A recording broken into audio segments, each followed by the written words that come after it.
PSG leading the break. Gomes looking for the overlap. Alba inside. It's Messi! Outside, it plays it inside. Great tackle, but no, he's finished off by Jenny.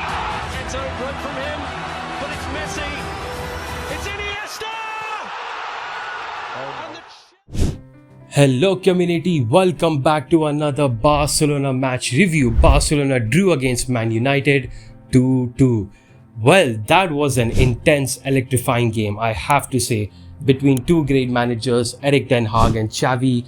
And honestly, as a Barcelona fan, I will take this result because, in all honesty, the amount of chances Manchester United made, the way this match panned out, the amount of chances they missed as well, I think Man United fans would feel more sad, more disheartened that they could not convert those chances, and they unfortunately had to go with this draw because Barcelona, while they also created chances, they did not have as many clear-cut chances as Man United. And definitely, with this, I would definitely take the result 2-2. I think there was some defensive errors and stuff which we could have done well, which we could have did much better. But yeah, it was just how the match went, and let's discuss as to how the match panned out. Let's get into it. And let's begin with the starting 11. Shoutouts to Barca TV, Ter Stegen in goal, our backline Koundé, Araujo, Marcos Alonso and Jordi Alba. Midfield 3, De Jong, Pedri, Kessie, and our front 3, Gavi on the left, Rafinha on the right and Lewandowski up top. So two changes in this 11 from the previous match. Marcos Alonso was brought in, Christensen was dropped, and Jordi Alba was also brought in while Balde was dropped. Marcos Alonso's inclusion had a lot of backlash in all social media, Twitter, Insta, whatever.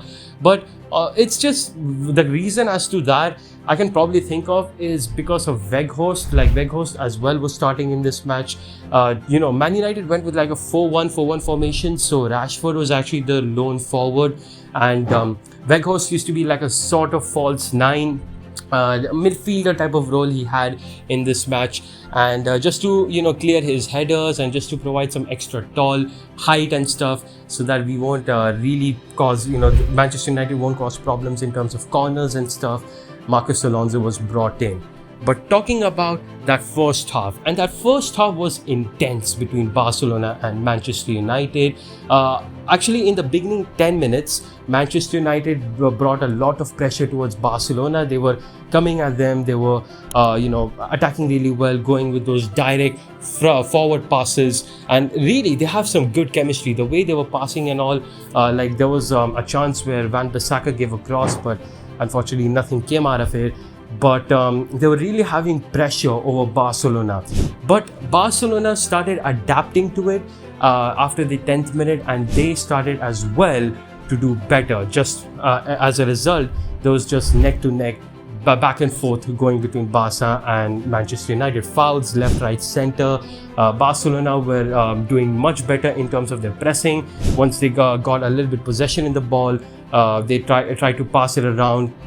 And also, if in case when they used to get dispossessed, they used to have that intensity, that hunger to get the ball back. So they used to make Manchester United dispossessed, recovering the ball, and then of course trying to have those chances. And Man United as well were just doing the same thing. So it was kind of like similar type of play style for both managers, the intensity of pressing as well as forward runs. Well, to be honest, the forward runs is probably for Manchester United because Barcelona, they usually build up slowly from the back, while Manchester United, they mostly go with the forward runs, the 1-2s between the players. And yeah, that's just really how the first half panned out in overall. But some of the players like Ronald Araujo, especially in that right back spot, which was quite surprising because Rashford, yes, there was rumors and reports that he would start as a right back, but Rashford isn't a winger, and especially in this formation that he's playing in, he mostly gets a free roam type of role, so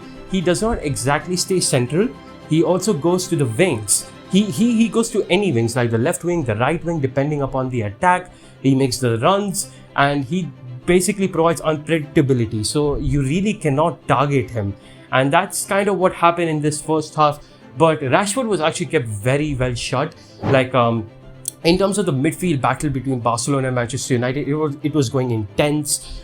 So at times it was being difficult for Rashford to get those in behind runs because, of course, Barcelona's midfield was trying their best to not let the ball get close there. There were a couple of chances, of course, for Manchester United, close ones like Sancho had one in the first half. Barcelona as well had one with Lewandowski when he was inside the box early on in the half. So there was a couple of chances back and forth between both teams. And yeah, that's just really how first half was panning out. Of course, Pedri got subbed off in the 41st minute. Unfortunately, he had some discomfort, and there is confirmed reports that he will miss the match against Man United in the second leg, which is horror and absolute bad news. And that's not the only bad news. The other bad news will also come later. But with that discomfort, of course, Sergio Roberto came on and the rest of the half panned out. And yeah, with the corners, free kicks, everything, intensity was there. And yeah, just like that, Barcelona ended the first half, score being 0-0, no goals whatsoever. But second half, as it started off, there was no much changes from either teams. So second half, there was a little bit problem for Barcelona because they were going too intense. They kind of lost the fume, and actually this happened towards the end of the first half. Like I would say probably after the 30th minute, Barcelona were not that intense in terms of pressing. They allowed Manchester United to have their plays and really have dangerous attacks. And it was kind of the similar as well in second half. Like Manchester United were going with the forward runs, Bruno Fernandes dropping deep and started providing creative outlet. That was another issue for us actually in the first half as well, because our creative outlet was not really strong. Rafinha was pretty dangerous. Like he was in the right hand side doing his best against Shaw, just beating him, trying to get those crosses and stuff.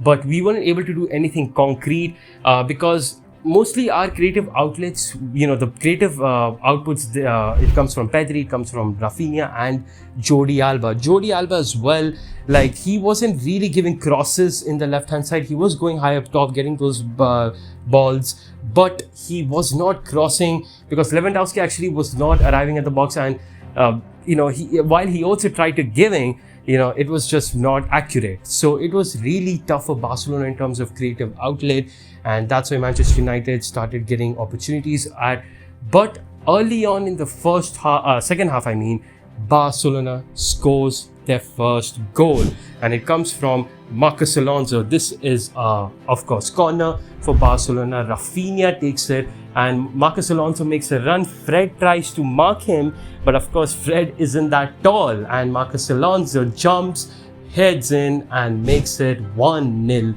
for Barcelona. Amazing start to the second half, and this was amazing. Like honestly, we'll absolutely take this goal.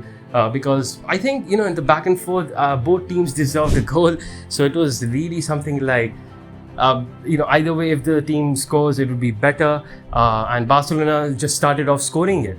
But of course, Manchester United also bounced back. They scored their first goal. It was Marcus Rashford. And first of all, there was a very good pass from Casemiro. He gave like a loft pass towards, of course, Fred. Fred then gave a through ball towards Rashford, and this is where Marcos Alonso's inclusion was a questionable one because he got beat by pace. Yes, he has the height to handle Weghorst and stuff, but remember, in a free roam Rashford, he will target that space. He did so, and while Marcos Alonso was of course in fault, he didn't have the pace and stuff, but I think Ter Stegen as well has to get some faults in this because that was a close finish, and many people, like even the commentators, everybody was saying goalkeepers usually save that. Ter Stegen did not, and to be fair, Rashford really kept good amount of power in it, so I guess Ter Stegen could not react to it very quickly, and of course Rashford scored that in, made it 1-1, draw being the score. But of course we did fumbled again. Just towards the 59th minute, Manchester United scored their second goal. They were coming at us with pressure. They were having that confidence with the pressing, dispossessing us. And honestly, in that second half, our passing was quite abysmal. Like, we were misplacing passes much more. And honestly, it's just Ten Hag's pressing. Ten Hag was pressing so well. Like, not only was he having a player on, like for example, if Barcelona had possession, like Gavi had possession in the left hand side, so not only like Casemiro would jump on him, but you would also have Varane just being somewhat close to him, not exactly, having he used to cover the central mostly, but Van Bissaka used to also jump on him, as well as Fred used to jump on him. So it was almost like a 3v1 situations most of the times. Barcelona had no chance as to passing the ball. You'd see multiple scenes where Barcelona, when they were having possession, the players, they did not have any opportunity to pass. Passing lanes were cut and players were jumping on them. They were easily getting dispossessed. Honestly, Ten Hag did amazing in terms of the pressing, and they were just coming at us, and they had an opportunity this time. It was their own goal from Jude Koundé. It was Rashford from the right hand side. He bursted off with pace. Rafinha could not keep up with him. He gave a cross inside. There was just chaos going on, and Koundé became the victim of it. Gave own goal. I think he was trying to chest it down towards Ter Stegen, but it was just chaos, and yeah, honestly, we couldn't do anything much about it. So yeah, Koundé got the own goal for Manchester United, but we also bounced back in the 76th minute. It was Rafinha, and this guy, honestly, what amazing stuff. And yeah, from the right hand side, first of all, it was amazing stuff from Koundé, like the ball recovery that he had. Then he passed towards Rafinha. Rafinha then gave an amazing cross inside the box. It was going for Lewandowski, but Lewandowski did his job. He did not get any touch, and Rafinha got the goal. But Lewandowski did his stuff. He distracted Varane. De Gea had no idea as to where the ball was going, and Rafinha scored it, made it 2-2. Being the score for Barcelona. So yeah, just like that, the second half also just panned out. It was kind of horrific from Barcelona. Like, Manchester United were having more attempts. They were in terms of possession, like Barcelona had more possession in the first half, but in the second half it was Manchester United just putting pressure on us. We were trying to handle it. Of course, subs came on. Christensen came on, Balde came on, and Ansu came on, as well as Ferran Torres came on for Rafinha being subbed off, which was a really questionable one. I think Rafinha was really getting into the game, and he was the best player probably in that whole match. Maybe somewhat close towards Araujo. Actually, you know what? He is the best player of that match today, but unfortunately he was subbed off. I guess it's kind of the reason that Gavi got a yellow card in the second half, which means he will also miss a match. So we are missing both of our midfielders, Pedri and Gavi, for second leg. So that probably means that we're going to go with the two winger formation in the second leg. So I guess maybe he wanted to give Ansu and Ferran some time, some game time and stuff. I guess that's the reason why he brought both of them on. And there was a chance actually for Ansu where Koundé, he gave a cross inside from the right hand side. There was this chaos. Lewandowski had a little bit touch on it. Ansu had the volley chance, and this was a very, very big chance. Ansu just does not seem high in confidence, man. Like, he could not bury it in. It got blocked off. And yeah, same goes for Manchester United.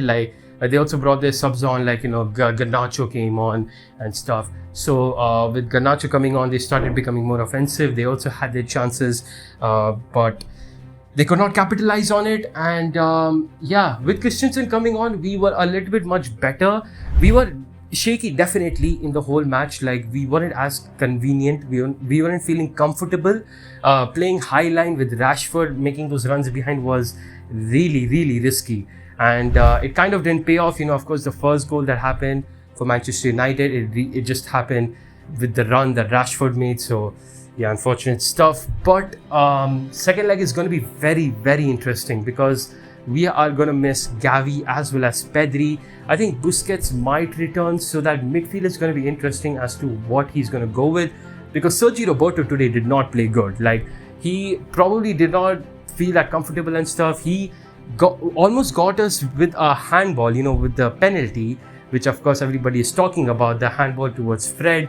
But you know, some people, you know, they're saying that it should have been a handball. I think it maybe wasn't, because it was too close. You know, again, what anybody could do in that situation. If it was like a little bit far, you know, it's called a term like close proximity. So it means like if the player is too close, and he gets a handball, he can't really do anything much, right? If he was a little bit far and then it was handball, you know, it would be questionable. But I don't know about that. You know, there have been calls before where there were close handballs and of course they were called up. I don't know. I really am not sure about that. Let me know what you guys think about it. But Sergio Roberto did not play good, and I think the midfield three probably would be like Frankie, Kessie, Busquets. I don't know as to what really Xavi is going to go with. It's going to be interesting. But the amount of chances Man United made in this game, I think they could have won this game. But they missed their chances, and we will take this win. We'll take this draw against Manchester United, score being 2-2. Thank you so much for watching this video. Hopefully you guys enjoyed it. Really nervous about the second leg, because definitely we're going to miss some of our star players, and as to how we're going to come back with this, it's going to be really interesting. But thank you so much for watching. I'll see you guys next time.